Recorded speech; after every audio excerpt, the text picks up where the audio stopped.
morning. I'm Mayor Tommy Roberts. Welcome back to the Mayor's Table. My guest this morning is Hank Adair, who is the new director of the Farmington Electric Utility System here for the city of Farmington. Hank, welcome. Thank you, Mayor. Thank you for inviting me. Hank, you've been on the job about a month now, and I thought it would be a great opportunity to introduce you to our viewers. This is an extremely important position within the Farmington city organization. The electric utility has a budget of probably $230 to $250 million. It's a big operation, and along with that goes big responsibility. Yes, sir. And you had applied for the position, and as a result of the interview process that included interviews with community committees and basically a very thorough process of evaluation, you were selected. I can say that I participated on one of the citizen review committees, and I was very impressed with your interview that you gave to that group. We had some very strong candidates who were competing for that job, and so the competition was pretty stiff, I think. Okay. We want to talk a little bit about your background, let people know a little bit about your personal history to the extent that you're willing to discuss it, but where'd you grow up? Well, I grew up here, and I'm born and raised in San Juan County, if you will. Born in Durango, Colorado, and lived here my whole life. The only time I've left the area is, frankly, to go to college and come back and get my degree and educate myself to do the things I wanted to do in my life. So, lifelong resident of the county, which I think has great benefit, and I see it in the employees within the city utility and FEUS. And it brought joy to me, if you will, to see the results of our utility and where it's headed, and to be engaged in that locally. Where'd you go to high school? Went to high school in Bloomfield High School, so grew up in Bloomfield High School. My dad taught me my work ethic. He had a small business there, a sporting goods store, so I grew up sweeping the floors and filling the pop cooler for an allowance, and so grew up in that area my whole life. Where'd you go to college? College, I'm an Aggie, New Mexico State, so local college. Actually worked for the city as an intern in the utility system doing drafting and surveying to pay my way through college, and so coming back to my grassroots of where I started, if you will. What did you get your degree in? Degrees in mechanical engineering. Went through college, completed that, actually working on a master's, and when I had the experience, I took the testing and completed my professional engineering licensure, so I'm a licensed professional engineer in the state. And after your education, after you completed college and obtained your degree, you started your work career. Correct. Walk us through where that started and up to the current point. My career began, and I worked for Public Service New Mexico at San Juan Generating Station, and worked for that utility in the generation industry. Started out as a capital engineer, so I worked on large capital life cycle improvements to improve the reliability of facilities. Did a lot of system health assessments, so I analyzed equipment based on its life cycle and based on its condition to see when things should be replaced or maintained. Worked as a startup and commissioning engineer on large environmental projects that actually the city and FEUS is ownership of Unit 4, and so worked on large capital projects to improve the environmental sustainability and reliability in terms of SO2 reductions. And worked in operations as an operations management, maintenance management, outage planning. Also worked on the NERC-CIP, the reliability standards that WEC has and NERC has. So you've been on the job now for about a month.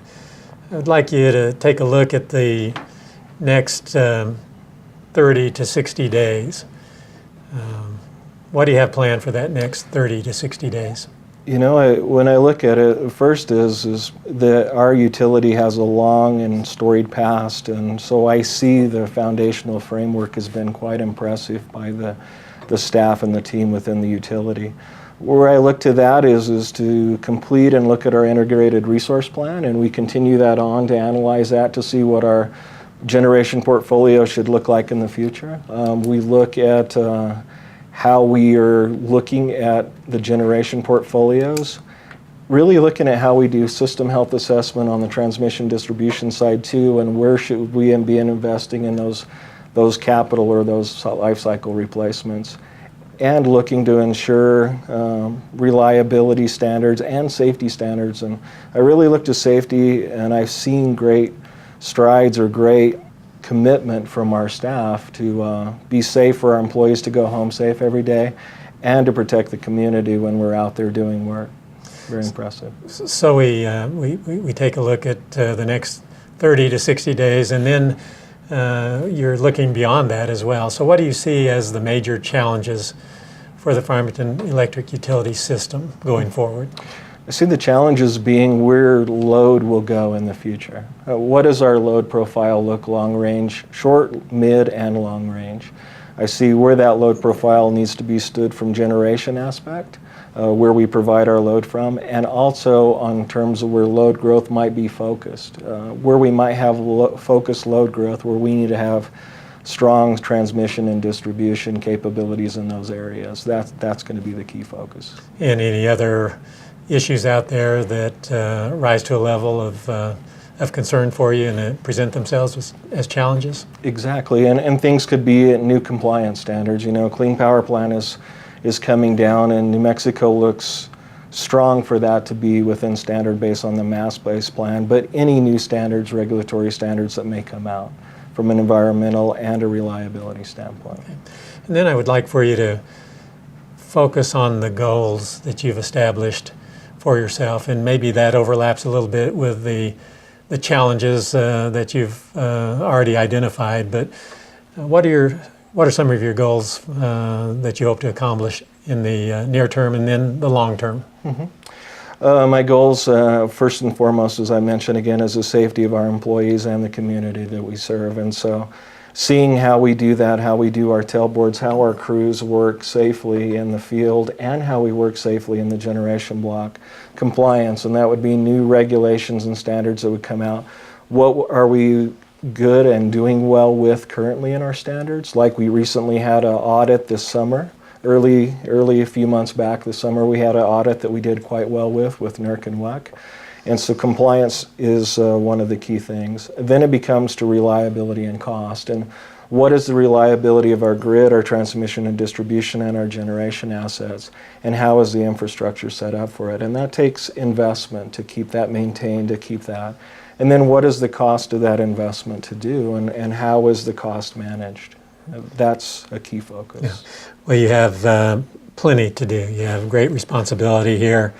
It's an enterprise that's been successful for many, many years, and people have grown reliant on the reliability of our system and the fact that they can obtain this product at very, very competitive rates for the entire region.